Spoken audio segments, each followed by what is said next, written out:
আব্দুর রহমান, আপনার কাছে আপনি আমাদেরকে জানাবেন যে মানুষের কোন কোন অবস্থায় সিয়াম থেকে বিরত থাকার জন্য তার জন্য রুখসত রয়েছে বা আহসান রয়েছে।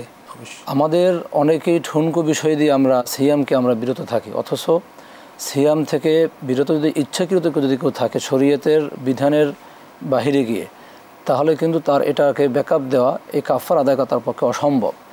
সেক্ষেত্রে আমরা অনেকে আছি, স্যার যেটা বললেন যে হ্যাঁ, যদি আলসারের পর্যায়ে চলে যায়, সেটি তো অবশ্যই একজন বিশেষজ্ঞ ডাক্তার যিনি শরীরে মাসালা সম্পর্কে এবং ওই রোগীর সম্পর্কে অভিজ্ঞ একজন যদি ডাক্তার থাকেন, মুসলিম নামাজি ডাক্তার থাকেন, তাহলে তার যে পরামর্শ অবশ্যই গ্রহণ করতে হবে।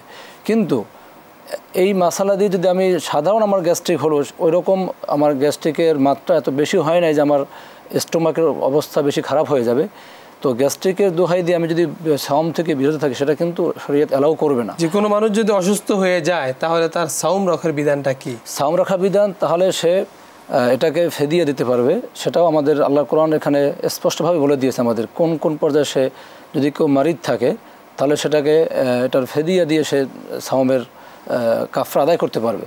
তা আসলে আমাদের অবশ্যই সিয়াম রাখতে হবে, এটা আমাদের ফরজ ইবাদত, এটাকে গুরুত্ব দিতে হবে।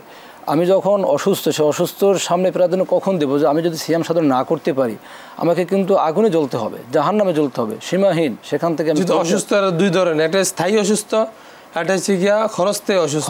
স্থায়ী অসুস্থ হলে ফিদিয়া দিয়ে দিতে হবে, অথবা তার পরিবর্তে আরেকজনকে খাদ্য দিবে। মুসলিম স্পেশালিস্ট তার কাছ থেকে, এখান থেকে তার অবশ্যই পরামর্শ নিতে হবে। জি, ধন্যবাদ মোহতারাম।